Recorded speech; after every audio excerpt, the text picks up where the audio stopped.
3 test మ్యాచ్ల కోసం England జట్టు పాక్ పర్యటనలో ఉంది. అక్టోబర్ 7 నుంచి ముల్తాన్ లో ఇరు జట్ల మధ్య సిరీస్ ప్రారంభమైంది. ముల్తాన్ టెస్ట్ ప్రారంభానికి ముందే పాకిస్తాన్ లో ఉగ్రదాడి కలకలం సృష్టించింది. ఆదివారం అర్ధరాత్రి కరాచీ విమానాశ్రయం వెలుపల భారీ పేలుడు సంభవించింది. ఇందులో 2 వ్యక్తులు మరణించారు, అనేక మంది గాయపడ్డారు. విమానాశ్రయం వెలుప ట్యాంకర్ లో పేలుడు సంభవించింది. పేలుడు దాటికి విమానాశ్రయ భవనాలు కూడా కంపించాయి. ఆ పేలుడు తర్వాత పాకిస్తాన్ లో ఛాంపియన్స్ ట్రోఫీని నిర్వహించకూడదని సోషల్ మీడియాలో డిమాండ్లు వస్తున్నాయి. వాస్తవానికి వచ్చే ఏడాది ఫిబ్రవరిలో పాకిస్తాన్ లో ఛాంపియన్స్ ట్రోఫీని నిర్వహించాల్సి ఉంది. దీనికోసం పాకిస్తాన్ క్రికెట్ బోర్డు సన్నాహాలు చేస్తుంది. ఇదిలా ఉండగా పాకిస్తాన్ లోని కరాచీ వంటి పెద్ద నగరంలో జరిగిన బాంబు పేలుడు ఘటన మరోసారి భద్రతపై ప్రశ్నలు లేవనెత్తింది. మరికొందరు అభిమానులు ఇంగ్లాండ్ జట్టును పాకిస్తాన్ ను విడిచిపెట్టి వెళ్లాలని సలహా ఇస్తున్నారు. పాకిస్తాన్ లో విదేశీ జట్ల భద్రత ఎప్పుడూ సమస్యగా మారింది. విదేశీ జట్లపై దాడుల కారణంగా పాకిస్తాన్ క్రికెట్ మైదానాలు చాలా ఏళ్లుగా నిర్మానుష్యంగా ఉన్నాయి. పాకిస్తాన్ జట్టు కూడా యుఏఈలో హోమ్ మ్యాచ్లు ఆడాల్సి వచ్చింది. 2009లో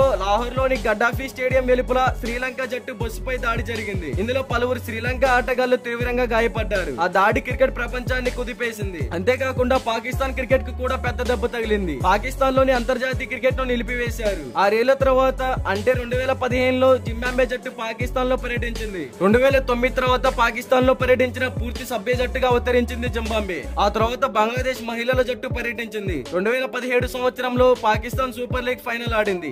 అయితే కెవిస్ పీటర్సన్, ల్యూక్రెడ్ తో సహా చాలా మంది ఆటగాళ్లు భద్రత దృష్టిలో ఉంచుకొని పాకిస్తాన్ పర్యటనను నిరాకరించారు. దీని తర్వాత క్రికెట్ క్రమంగా పాకిస్తాన్ కు తిరిగి వచ్చినప్పటికీ ఛాంపియన్స్ ట్రోఫీకి ముందు జరిగిన బాంబు పేలుడు ఆటగాళ్ల భద్రతపై మరోసారి ఆందోళన కలిగిస్తోంది. మరి దీనిపై క్రికెట్ ఫ్యాన్స్ గా మీరేమంటారో కామెంట్ చేయండి. ఇలాంటి క్రికెట్ అప్డేట్స్ కోసం మన ఛానల్ ని సబ్స్క్రైబ్ చేసుకోండి. అలాగే ప్రక్కనే ఉన్న గంట సింబల్ యాక్టివేట్ చేసుకోండి. Thank you for watching.